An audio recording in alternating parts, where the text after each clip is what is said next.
Bienvenidos una vez más a su podcast favorito sobre psicoanálisis. Como siempre, el día de hoy nos acompaña la doctora Cintia Peña. Gracias, Aarón. ¿Qué tal a todos? ¿Qué tal? ¿Cómo andan? El día de hoy vamos a hablar... bueno, yo un servidor, Aarón Campos, claro que sí. El día de hoy vamos a hablar de un tema muy interesante, que es el fútbol desde el psicoanálisis. Ok, sí, con una mirada, bueno, desde mi lectura, que no es el psicoanálisis, sino, bueno, mi lectura y la experiencia también clínica, porque definitivamente el fútbol impacta, ya sea te guste o no, de alguna manera. Y, por cierto, justo habíamos tenido un par de semanas que no habíamos grabado el podcast, ¿no? Ajá, pero ahí les compartimos pues un poquito de los shorts, de los reels, para que los compartan, vean estos fragmentos y pues se suscriban a nuestro canal de YouTube. Y pues bueno, siempre procuramos que haya un episodio semanal. Sí. Y pues ya estamos casi terminando el Mundial en nuestro país, México. El Mundial pues acaba el domingo con la final.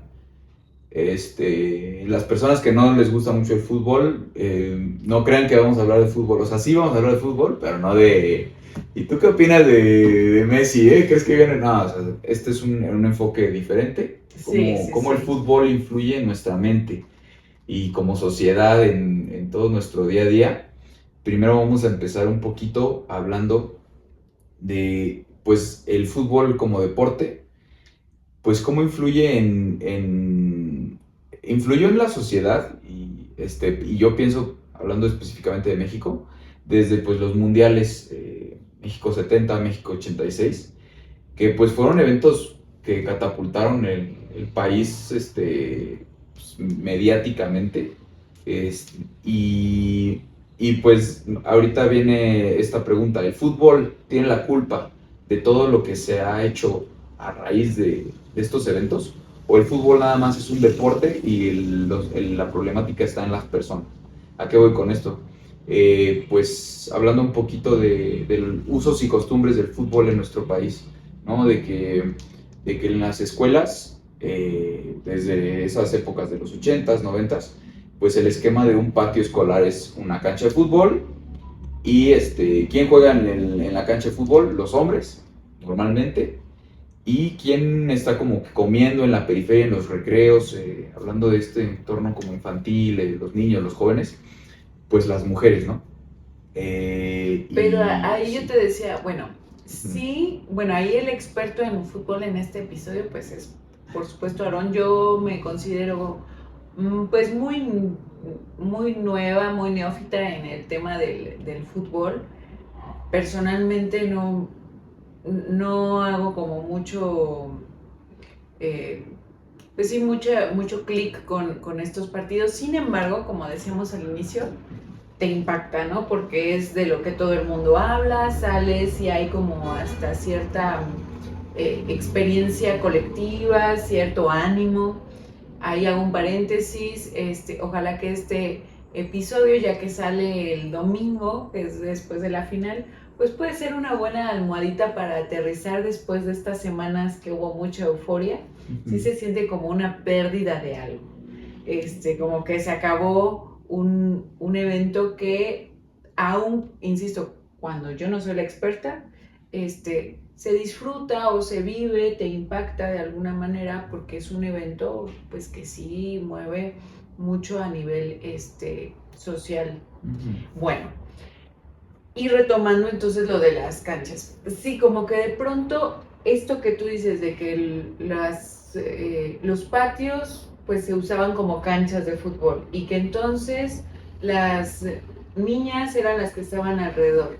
Te decía yo antes del podcast, bueno, pero esto además se alineaba con ciertos usos y costumbres, porque a las niñas y a las mujeres en aquellas épocas, y todavía hay rezagos o ecos de esto, pues no se les permitía el movimiento, ¿no? O sea, el correr, el caerse, el ensuciarse, pues no era tan acorde, digamos, a la imagen de la niña bien portada que tiene que estar sentadita, quietecita, obediente, y en cambio ahí a los niños tal vez se les permitía un poco más, pues movimiento, correr, el incluso empujarse entre ellos, como que el tema del contacto físico era diferente. Entonces sí, se van cruzando,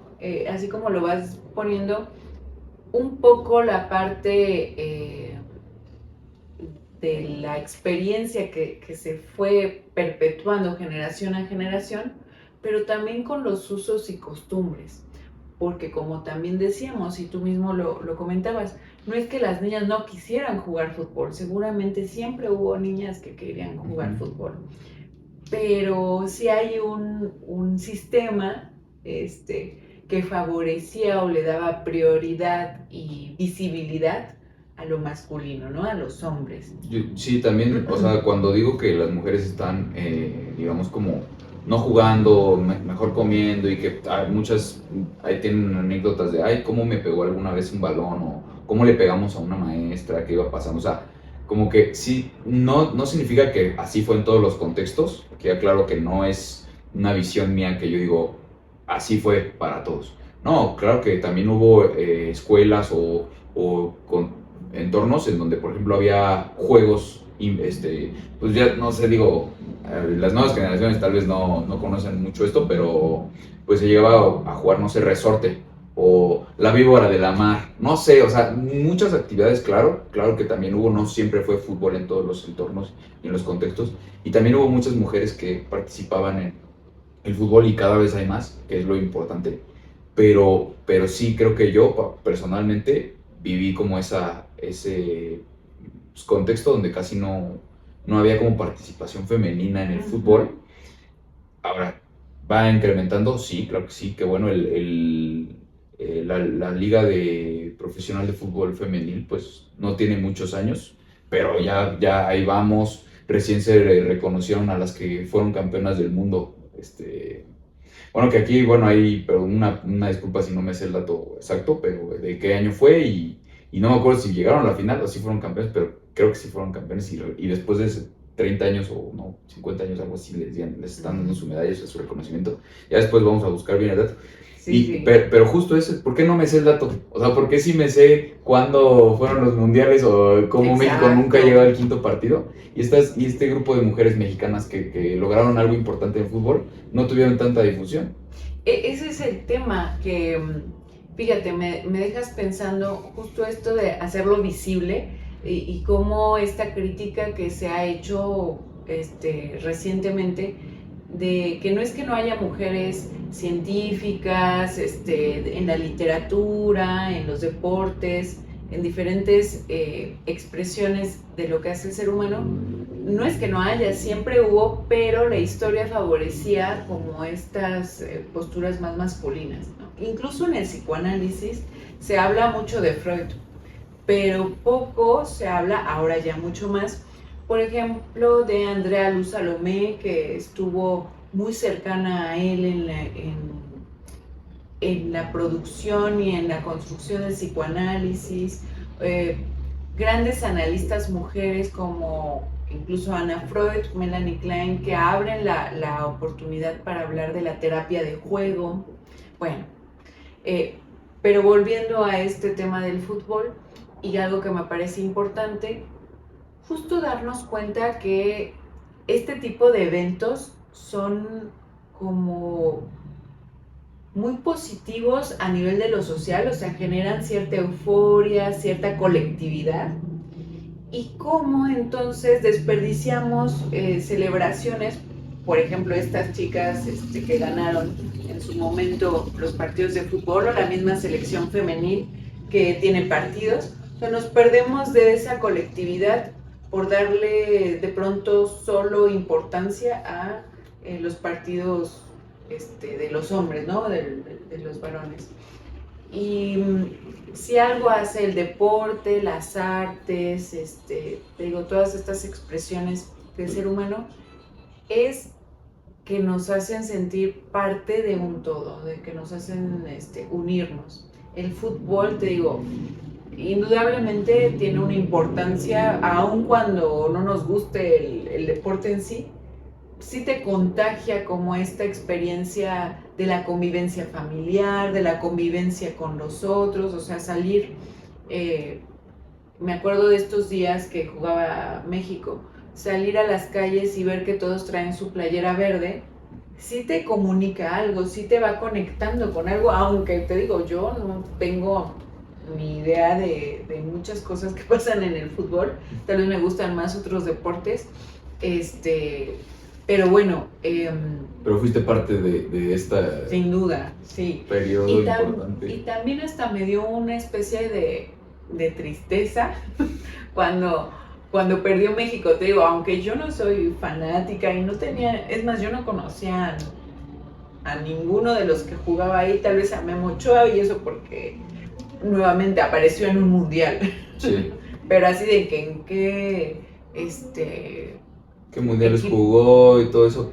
Y esto que mencionas, bueno, viene de una frase que alguien me decía, me cambia un poco de tema, pero tiene que ver, que es como de la diferencia entre trabajar como autoempleado y trabajar en una empresa. ¿Por qué la gente, por qué es bueno trabajar para una empresa? Y viene esta frase que voy a decir que es muy importante sentirse parte de algo más grande que tú mismo. O sea, pensar que eres parte de un ente que es mucho más grande que tú, porque a veces uno, bueno, sí, depende de tu ego, piensas que eres lo más grande que hay o que tú todo lo puedes, pero cuando eres parte de algo mucho más grande que tú mismo, pues generas, otra vez exploras tus valores, como que solidaridad, empatía, compañerismo. Cuando estás tú muy ensimismado, pues no vives esta experiencia, y creo que este evento obligó un poquito a que todos tuviéramos algo de compañerismo, algo de solidaridad, algo de empatía con el otro. Y ese conectar con el otro sí fue algo muy positivo del mundial, ¿no? Ahora, por eso se evalúan, por eso estamos evaluando el fútbol desde distintas aristas, que es una, pues sí, es un evento que nos unió como país, traía muchas alegrías, pero es cierto que también tiene otras cuestiones un poquito más turbias, un poquito más complicadas. Por ejemplo, los movimientos que hubo de gente. Sí. Sí, este tema de la masa, de las expresiones de esta euforia que por momentos se podían llegar a salir de control. Sí. Bueno, entonces me parece importante como sí remarcar de esta primera parte que la experiencia colectiva es una experiencia muy positiva. Me parece que ahí está algo más de la naturaleza humana, si es que podemos hablar de una naturaleza. O sea, sí tendemos a reunirnos, a convivir, y la experiencia justo va por el juego, ¿no? Por el divertirse. Estas otras cosas que también pasaron, más bien, y retomando la idea que dices, bueno, es que al fútbol se le agregan otras connotaciones, ¿no? Otros representantes. No es de que a todos los que les gusta el fútbol son de cierta forma. No, esto es una falacia, esto no es así. Por eso te decía, lo que sí podemos decir es de que a todos nos gustan las experiencias colectivas, sí. Todos nos sentimos parte de uno porque experimentamos la alegría, la empatía, la fraternidad, incluso porque aunque tú nunca hayas conocido a esa persona y nunca probablemente la vuelvas a ver, pues tal vez le convidaste de tus papas. O le ayudaste a cargarla para sacarla volando en el ángel. Y te comprometiste a sostenerla, o sea, porque es un compromiso. Cuidarla de que no se cayera al piso. O sea, sí hubo este tipo de... Sí. O sea, hay eso positivo, pero también hay estas otras connotaciones, como bien dices, estas otras cosas que se le agregan, que ya son más parte de la historia de uno mismo, también de la historia de la cultura. Por ejemplo, pues cuando pasaron estas tragedias en las expresiones de celebración, en donde había demasiada gente, ¿no? En donde justo primero somos una masa, dice Freud en Psicología de las Masas, en la masa se diluye el yo, pero acá hay un dato importante, que es si se diluye el yo, también hay una conciencia colectiva de seguir a un líder, en este caso un punto de referencia. Entonces, bueno, ahí es cuando estamos en un concierto o en una celebración de fútbol y nos dicen todos para arriba y todos levantan las manos, y todos para abajo y todos bajan las manos. O sea, hay como un cierto orden. Pero cuando pasa esto, un desborde de la emoción, sale como esta parte más primitiva, me parece, en donde ya no le sigo al otro, porque como ya está diluido, hay cierta experiencia de anonimato en la masa, ya no le sigo, ya no me importa, ya ahí se rompe cierta regla de la masa. Y recuerdo por ahí, seguro si nos escucha alguien experto en el tema, que nos comente, pero en mis clases de sociología, pues también podemos hablar de otro tipo de conglomeración de personas, que es la horda o la turba, que ya entonces se despega de la masa y empieza a ser una expresión más violenta. Entonces rompemos cosas, no seguimos a nadie, no nos importa y nos empezamos a expresar como, sí te digo, como con cierta alienación completa a las reglas, porque pues estoy protegido por el anonimato, porque nadie va a saber, o eso es la idea que se tiene, pero en realidad sí hay forma de ir identificando, por supuesto, quiénes integraban como esos grupos y qué responsabilidad tienen respecto a esos hechos. Y aquí mencionas algo muy importante. No todas las personas que les gusta el fútbol, que están en eso, son de cierto modo, pero premundial había pues este pensamiento, hasta se le dio un término, ¿no? O sea, vámonos a remontar un añito, 2 añitos antes de que estuviera el mundial. A los hombres, sí voy a decir principalmente hombres, porque pues, creo que fue un término que nació con los hombres. A los hombres que les gustaba el fútbol y que tenían ciertas actitudes machistas, se les llamaba fifas. Okay. ¿No? O sea, era un término, tú eres fifas, y ya sabías qué onda. O tú le platicabas a alguien, es que es fifas. Ah, bueno, ya sabes qué onda. O sea, como que... Y a mí me pasó que, por ejemplo, a mí me gusta el fútbol, sí. Tengo ciertas actitudes machistas, pues cada día trato de disminuirlas, pero sí pienso que me he puesto a cuestionar, a diferencia de otros hombres, ¿no? Pero a mí o sea, no sé, en el momento en que salía el tema del fútbol o algo, yo decía que me gustaba, ya me decían, es que eres fifas, ¿no? O sea, platicando. Y yo decía, pero me intrigó mucho, ¿no? ¿Qué significa ser fifas? Y ya cuando me explicaron, yo decía, híjole, o sea, no estoy tan seguro de que yo sea así. Pero pues ya me encasillaron, pues no pasa nada. O sea, ahí está como el contexto, ¿no?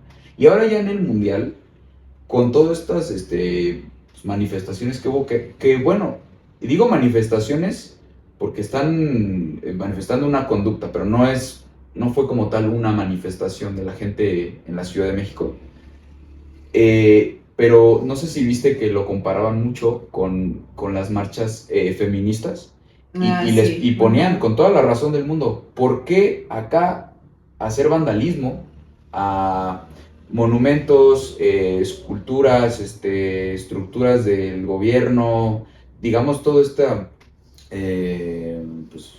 infraestructura civil, hacer el vandalismo de todos estos edificios y cuestiones? No estaba mal visto ni bien visto, pero durante el Mundial fue como, bueno, sucedió y ya.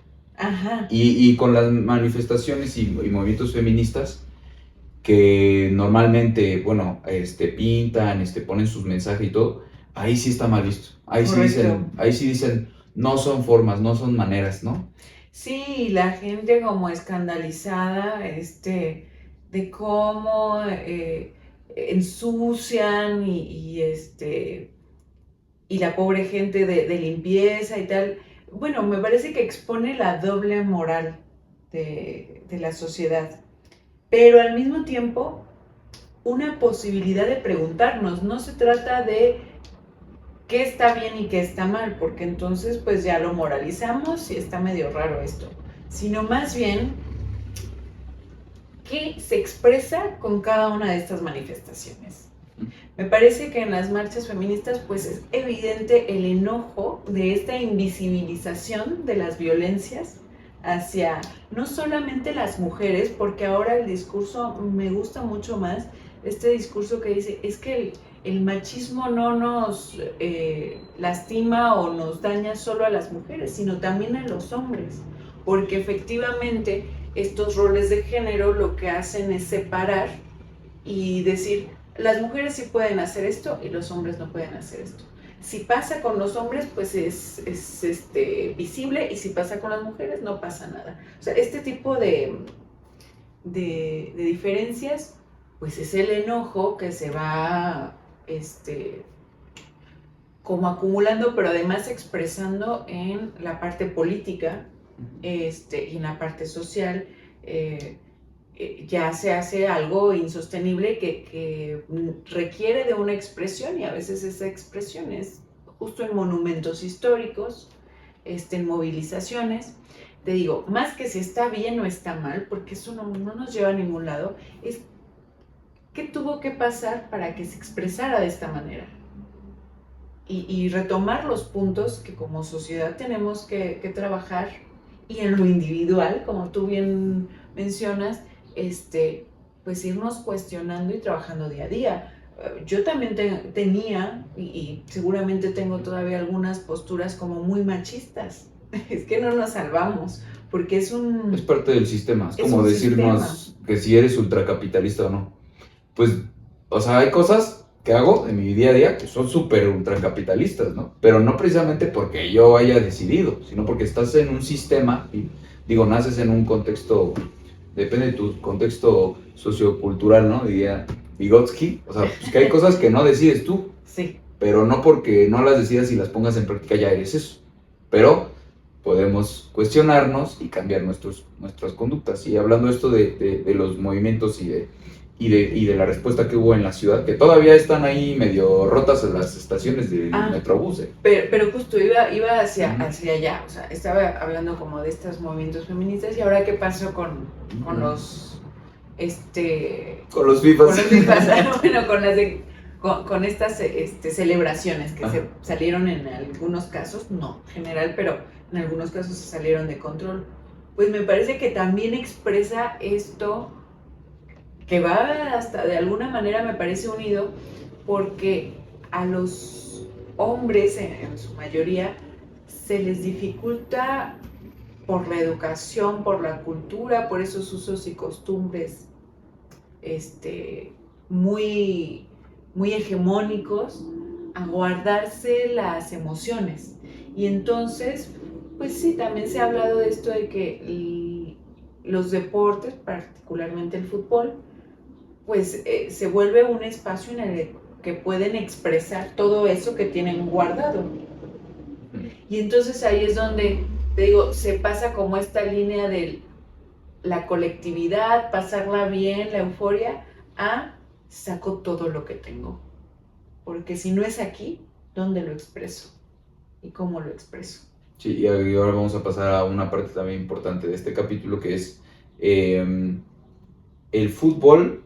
O sea, si tomando en cuenta que tiene un contexto un poquito más hacia los hombres, porque así se ha movido el capital del fútbol en el mundo, que si venden más, que si tienen los salarios 100 veces más que las futbolistas mujeres.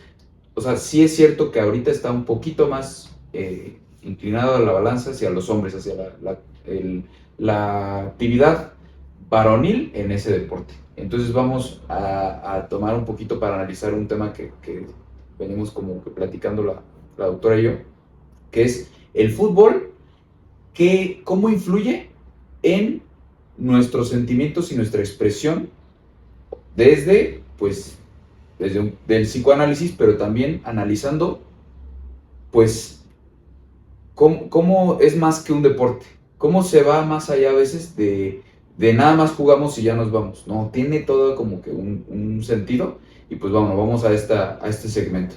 Entonces, citando un poquito un meme que vi recientemente, que dice, ¿será que a los hombres nos gusta el fútbol porque es el único espacio en el que podemos expresar nuestros sentimientos, hablar con otros hombres de cosas que fuera de la banalidad y ser como nosotros mismos o dejar ver una parte que siempre dejamos como reprimida y que no estamos siendo juzgados por eso? Porque en el contexto de un partido de fútbol, pues nadie te juzga por tener cualquier tipo de actitud, ya sea fraterna, o sea, que si abrazas a tu compañero, que si lo besas, porque también se ha dado mucho, celebrando un gol o algo, te besas en la boca con tu compañero.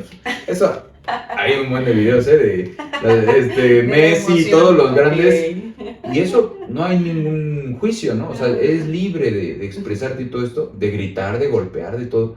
Por eso nos gusta el fútbol, porque es como nuestro espacio para liberarnos y hacernos, expresarnos, cosa que tal vez podríamos hacer en otros contextos como en terapia, no Claro, sé, algo así. es que justo teníamos por ahí un reel, si quieren chequenlo, vayan a nuestro Instagram, justo que traías desde hace tiempo esa pregunta de por qué cuando juega tu equipo, pues hay como reacciones muy emocionales. Tanto puede ser de besar, abrazar, cargar, como eufóricas, digamos, como estas otras expresiones emocionales que tienen que ver con la rabia, el enojo, la violencia. Bueno, yo te decía en aquel reel, está claro que ese exceso, o sea, eso que ya rebasa lo que corresponde, digamos, con el ver el fútbol, cuando ya se toma como una experiencia más personal, pues eso tiene que ver con tu inconsciente, con lo que tú no has trabajado y efectivamente callas de otras experiencias.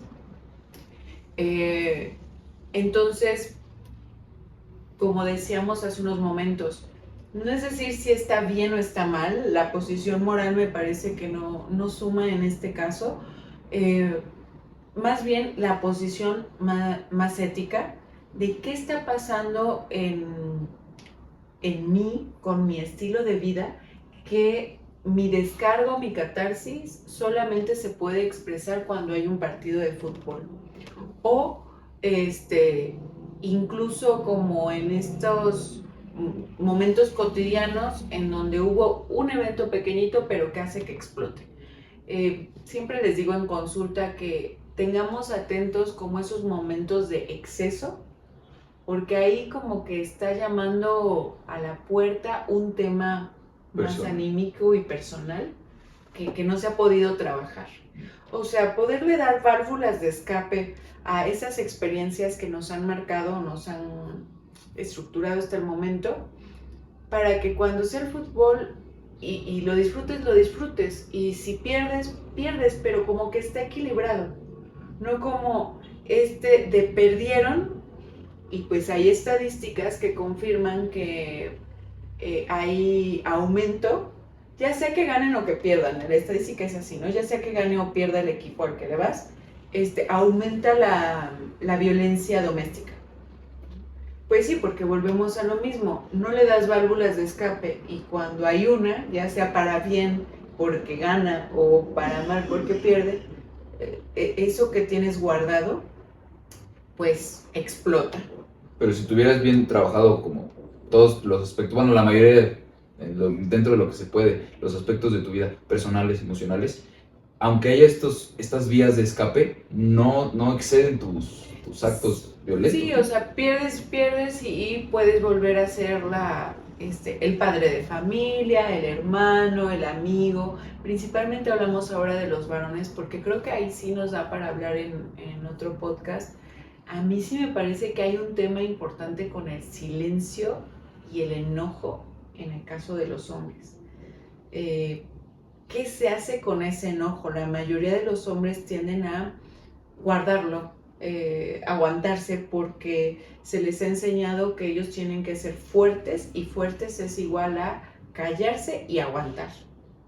Y pues no, ser fuerte no tiene que ver con la no expresión de las emociones. Ser fuerte tiene que ver con justo reconocer las emociones, expresarlas, y un término que en psicoanálisis no nos gusta, pero que tal vez puede transmitir la idea a los que nos escuchen, a regular las emociones. Desde el psicoanálisis tal vez algo semejante sería pues alinear como el representante de esa experiencia con nuestro afecto, o sea, que sea un poco más equilibrado. O sea, yo no me enojo porque me rebasó un carro en la ciudad, que sabemos que es incómodo y hartante, pero yo me engancho con esa persona, o sea, entonces la voy, la sigo y le digo y le reclamo, Sí.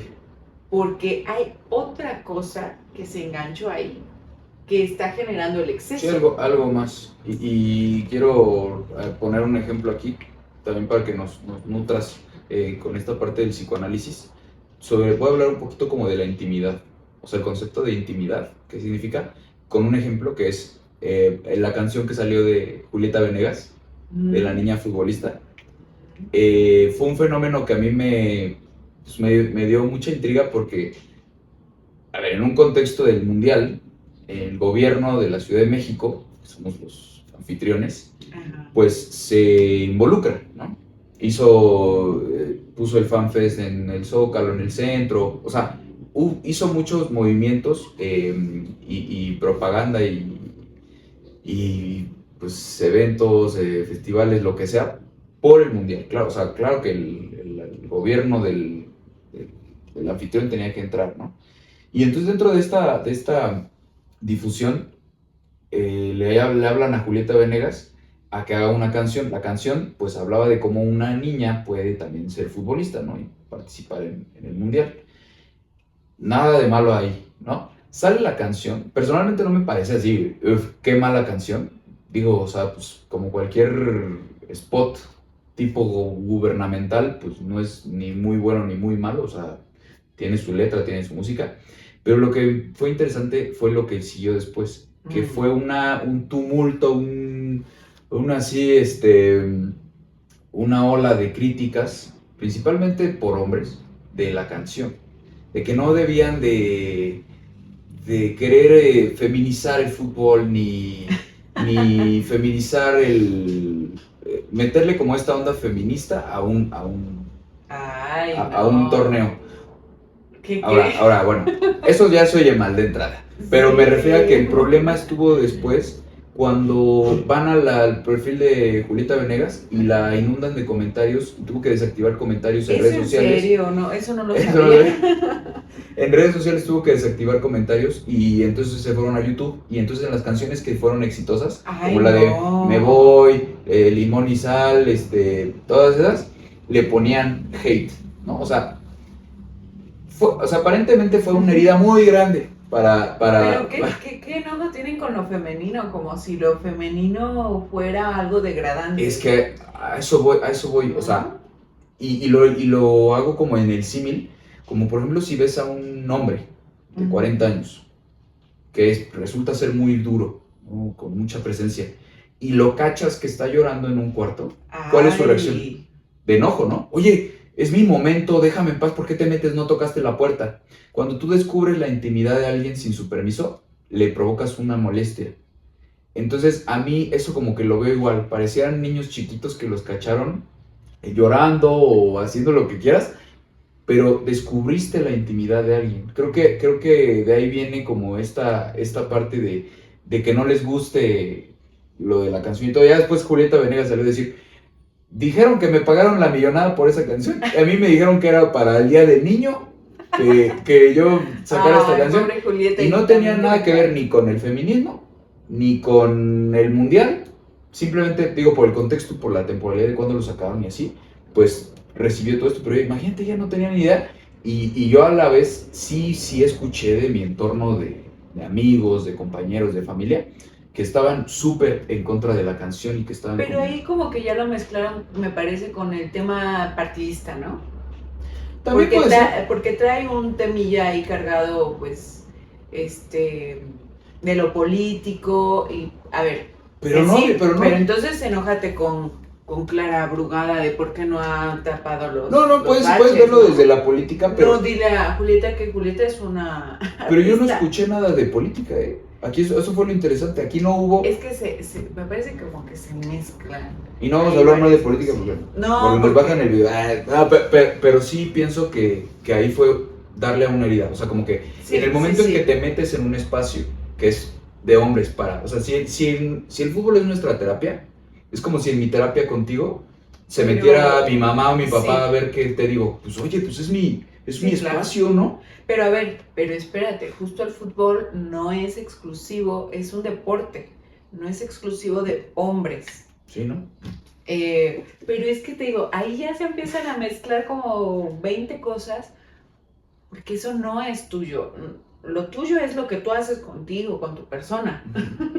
Pero el fútbol es para todos. Y pueden jugar las mujeres, y pueden jugar los hombres, y la comunidad LGTBI y más. Y qué bueno que, te digo, volvamos como a lo primero de la experiencia colectiva, porque entonces te hace aprender, te hace, pues justamente lo que pasa, que también pasa en las naciones ahora, que nos querían poner en contra de los de Inglaterra, me acuerdo, ese fue como el que tuve más presente. Sí. A ver, ¿cuándo distinguimos una broma a algo que va en serio? O sea, una cosa es decir, ay, pues les vamos a ganar y Liam Gallagher, ¿no? Y hizo un comentario el de Zoe muy divertido, que le preguntan así de, ¿y tú escuchas a Oasis? Y el Leon Larry pone sí, por error, y me parecía así brillante, ¿no? Pero es chiste. Otra cosa es lo que también pasó en los estadios, de voltearse y agredir verbalmente al otro, porque es de otro país, porque es el del país con... A ver, no, espérate, estamos mezclando como cosas. Pero qué importante, como bien dices, que parece que fue una herida, ¿no? Que me están haciendo daño. Se descubrió una herida. No, espérate, además que tiene de malo lo femenino nos habita a hombres y a mujeres, esto no es exclusivo de una cuestión meramente anatómica. Exacto, porque solo es un deporte, pero ahora, digo, para ir cerrando un poquito el capítulo, te hago esta pregunta, doctora. El fútbol, cuando he platicado sobre toda la influencia que tiene, dicen es que el fútbol no tiene la culpa de todos los actos machistas No. y violentos. No, el fútbol es un deporte, ni siquiera piensa, Sí, es no, un concepto. No es un ente. No es un ente, pero el fútbol, si el fútbol es solo un deporte, sí, bueno, no tendría la culpa de todo esto. Pero si ya determina cómo los países invierten su dinero, o sea, ya está en lo económico, en el capital. Si ya, pues sí, tiene injerencia un poco en las decisiones políticas, pues ya también en la política, economía, política, roles de género, también te da como que ciertas pautas y cada vez se van quitando esas barreras y qué bueno que haya más espacios cada vez para que pues, todos los géneros puedan participar del fútbol en todas sus formas. Pero bueno, si ya tiene injerencia en la economía, la política, el rol de género, actos violentos, juicios de valores, o sea, si ya tiene toda injerencia a nivel mundial en todo esto, ¿ya es solamente un deporte o ya pasa a ser un instrumento social que hay que ponerle atención? Bueno, por supuesto que pasa a ser un instrumento, pero no porque tenga que ser así. El fútbol en sí mismo no es algo malo o negativo o un instrumento de control de masas. Pero claro, en lo que lo convertimos cuando dejamos de hacernos preguntas y volviendo a lo que hemos platicado en este podcast, a poner cada cosa en su lugar, pues claro. O sea, justo yo pensaba por qué no me gusta el fútbol y tengo muy claro por qué no me gusta va, el fútbol. Ahora creo que me puedo relacionar más equilibradamente con el fútbol, justo porque en este mundial descubrí varias cosillas, ¿no?